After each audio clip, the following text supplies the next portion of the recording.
Hey guys, it's me again, Barry with Barry's 8-Track and Classic Car Radio Repair, and I'm hoping to beat the clock. The first thing I'm going to do is demonstrate the AM. Has been brought to you by You Pick It. The talk of the Quad Cities, KQ&A. Okay, that's the station that you used to hear my brother on.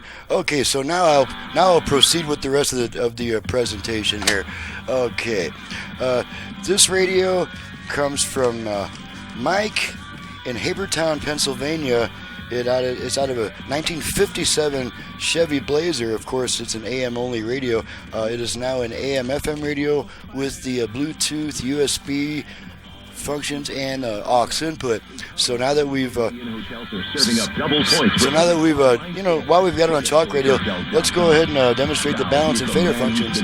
See if it'll work. Okay, virtual left, right, or virtual front rear fader. Fader adjust. Okay, so now we're adjusting all the way front, all the way rear, front.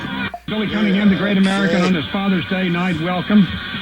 Fader set. Okay, left, right, balance. To the small band of renegade. Balance adjust. Okay. Alaska to Florida, from Maine to Hawaii. Right. Every count. All the way city, left. Every state. Village. Right. Thank you. Okay. Sunday night, we review what happened this week and what lot. Balance is set. Okay.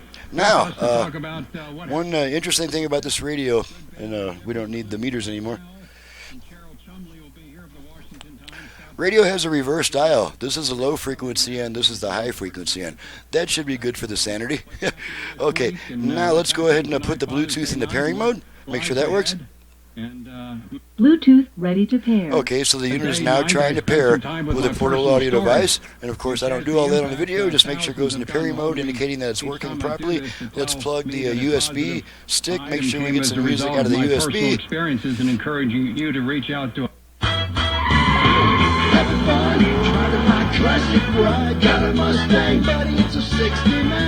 Alrighty. Many times you work. So there's the USB works, the Bluetooth works. Now I'll demonstrate the. And it just doesn't work out. Oh, I've already demonstrated the virtual balance and fader functions. Yes, I did. Balance, fader, volume, Bluetooth. Okay, that's it. The only thing left to test is the dial light. And oh yeah, one thing I forgot to mention. Now this is not the actual dial light. This is light from the dial peeking through the FM stereo indicator that the customer asked me to install. So let's go. Oh, we didn't do FM yet. Okay, here we go. So the way to go between bands is to turn the unit off and then right back on within about half a second. So here we go. Off on. And I've got all 5 presets set to FM stations in my area for a quick test. Dios te salve, María.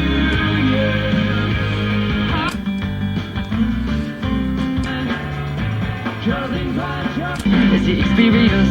This is a dangerous liaison. Assist the comedy. It's serious. Okay, and yeah, this customer asked me to add an FM stereo indicator, which I've done. You can see it comes on when there's a stereo station being received. So there we go.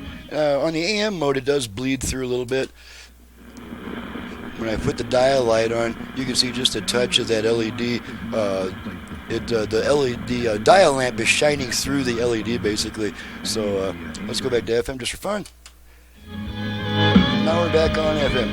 Alrighty, and that concludes the test. Everything is working, and I'm ready to probably call it a night. I'm Barry with Barry's 8-Track and Classic Car Radio here, and you've just seen all the stuff I can make your old AM radio do. My website's in the description below, and I do ask all customers to visit my website before calling me with a bunch of questions, because that's what the website's for. Thanks so much for watching and listening. Thank you, Mike, for your business all the way from, I think it was Habertown, Pennsylvania, and we'll see you guys next time.